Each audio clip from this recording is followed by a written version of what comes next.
And so you see what I've been telling you. It's nothing like it seems. It's what I've been telling you. Oh, you'd learn what I mean if you came. But the risk, are you willing to take?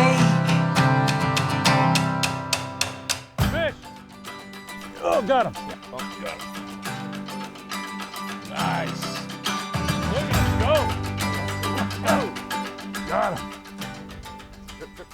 It's rare to find a super high-end product, all handmade, built in the U.S., and it works. And the business itself is wonderful. Greg, we meet some fantastic people like yourself, and along the way, just people on the stream that they don't necessarily even know who we are. We're not out to be on the river selling rods. We just want to have people have a good time. But it's so good. We got him. Yep, we got him. And I've had people call up and order a rod, and they put their son's name on it and say he's going to end up with it anyway. So I wasn't sure if that meant before he died or after. Some cases it's before.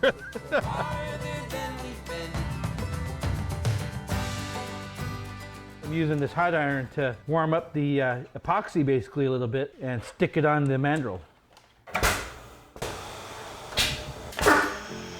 Spins the cellophane tape on here with pretty high pressures. You wouldn't want to stick your finger underneath there.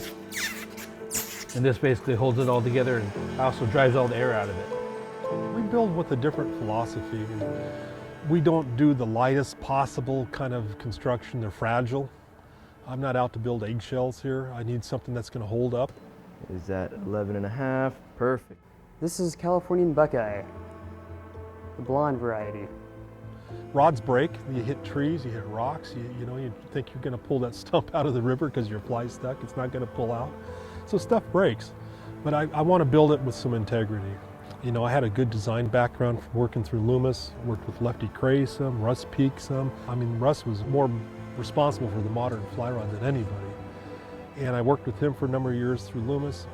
And I thought design, quality, I saw the industry going to Asia, and I thought this should stay in the United States. This has to stay true to what I was taught through these great people I was working with.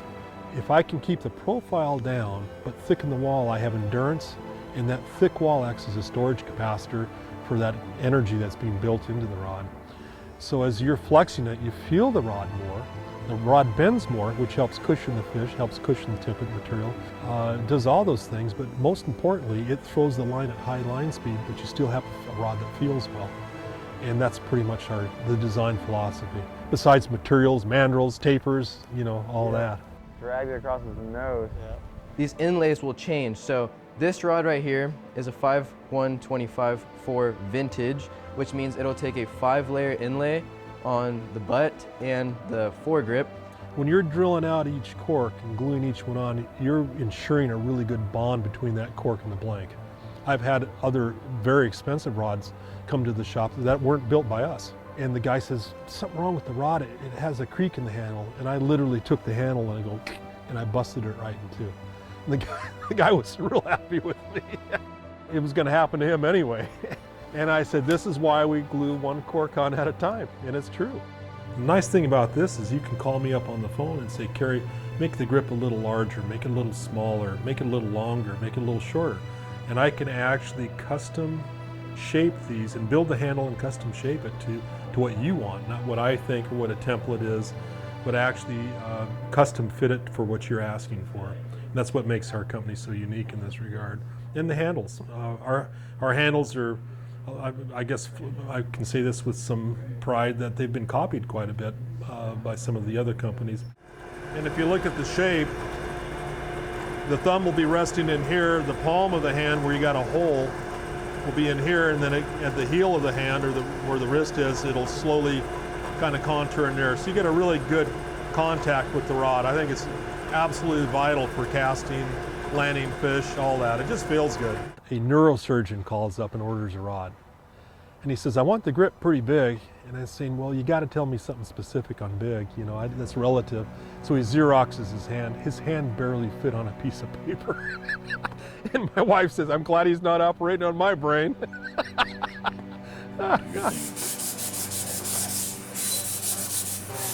Try to make all the parts that we were doing Nice and snug. all handmade as much as possible. Give it a quick spin around. Try to keep all the components United States made as much as possible, and pretty much started, building the product.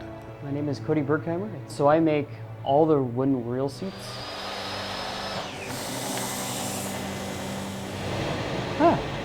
708. Then we cut the wood up into 1 by 1 by 4 pieces, so 1 inch by 1 inch by 4 long, and we stabilize it. We put it in a vacuum chamber for 2 days. This resin soaks into the wood. We cut the negative vacuum off, and then we let it sit for another 2 to 3 days just at normal 14 pounds pressure, air pressure. And then you know you got good saturation. Drain the resin out. We put the wood into an oven, and then we bake it for 2.5, 3 hours at 275. That cures that resin that's in there. They get hard as a rock. Before, this punky burl wood might have been like balsa wood almost, just light. You could almost crumble it in your fingers. Now it's really hard. The water can't hurt it nearly as much. And then we turn it on a lathe at that point to get the steps. You have to usually custom fit these metal barrels each time you get a new batch in. And then it just starts from there. That's the first process. Then we got to drill it out, put it in the lathe, turn it down, sand it a bunch of times because we got to sand it into dimensional diameter that we're going to work with. Then my son Cody fills all the different gaps and holes in it by hand, of course, sands it again, and then he puts 4 or 5 coats of hand rub finish on each coat, and then it gets put on a rod. So it's pretty extensive. It's like having a beautiful home, but you're going to slack on the finish work. It just doesn't look good, you know. Right now I'm applying the finish to the thread wraps for the first coat of the process. You know, you don't want to use pallets around your door. You want to have beautiful woodwork, for a high-end home. So that's what we do. You buy a Burkheimer if you research a little bit and you read what other people say about it, I think. They're reading positive comments. If there's a glitch, they're being taken care of. People don't want a hassle. They want a really good product. And it's rare to find a super high-end product, all handmade, built in the U.S., everything built in the U.S.